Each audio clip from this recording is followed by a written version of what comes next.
बेळगाव जिल्ह्यातील खानापूर तालुक्यातील गरबेनट्टी गावामध्ये अज्ञात लोकांनी भाताच्या गंजीला आग लावल्याची घटना उघडकीस आली आहे। या आगीच्या घटनेत शेतकऱ्याच्या भाताच्या राशी पूर्णपणे जळून खाक झाल्यात। या घटनेमध्ये अंदाजे 100 ते 110 पोती भात तसेच 4 ट्रॅक्टर भरमेवा म्हणजेच कडबा आगीमध्ये जळून खाक झाला असून सुमारे 3 लाख रुपयांचं नुकसान झाल्याचा अंदाज शेतकऱ्यांनी व्यक्त केलाय।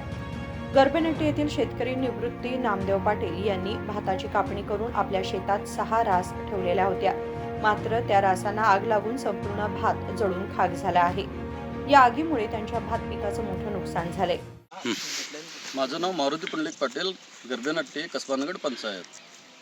आमच्या टोटल 3 वळ्या, तिकडं 3, 6 वळ्या आणि हो बळंबा हे नुकसान झालेले आहे। जाणून बुजून आग लावलेली आहे। ठीक आहे, कुठे चुकीमुळे आलेली नाही, आग जाणून बुजून लावलेली आहे। ह्या शेताची केस असल्यामुळे आमच्या अपोजिट पार्टीवाल्यांनी त्यांच्यावर डाऊट आहे, आमचा 100% डाऊट आहे त्यांच्यावर आमचा। त्याला कायदा काय करू शकतोय, त्यांनी लावलेत हे भरपाई आम्हाला पाहिजे। जास्त लागते तरी मिनिमम 100 पोत्याच्या वर होते भात आणि हे कमीत कमी 3 ट्रॅक्टर गवत आहे।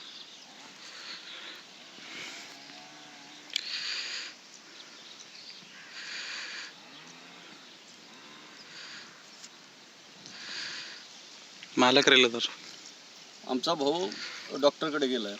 मी त्यांचा काकाचा मुलगा धाकटा भाऊ। काय त्याला एक दाना कण खायला दाना सुद्धा नाही घरी, जनावरांना गवत घालाय नाही। हे 6 ओळ्या आणि एक बळंबा सगळे एकच मालक, निवृत्ती नामदेव पाटील त्यांचं नाव। कोणावर डाऊट आहे तुम्हाला? आम्हाला पोंडू पांडुरंग पाटील, कृष्णाजी पांडुरंग पाटील, तुकाराम पांडुरंग पाटील, शिवाजी बाबू पाटील, संभाजी बाबू पाटील, संजय शिवाजी पाटील, लक्ष्मण शिवाजी पाटील यांच्यावर डाऊट आहे। सावित्री रायप्पा पाटील। ह्या शेताची केस चालू आहे, तुम्ही केसची बदल करा ना। ह्या जमिनीचं जाळून पिळून त्यांनी हे केलेत, त्यांच्यावर आमच्यावर डाऊट आहे बघा त्यांचा। टोटल किती जण? टोटल 8 जण आहेत। 8 जण। मालक कुठे आहेत म्हटलं?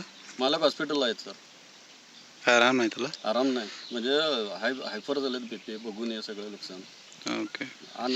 दाना नाही हो सर, हे जेवणाचा दाना नाही घरात, काय करणार सांगा? मळणी करून पोट भरायला पाहिजे आम्ही रैतानी।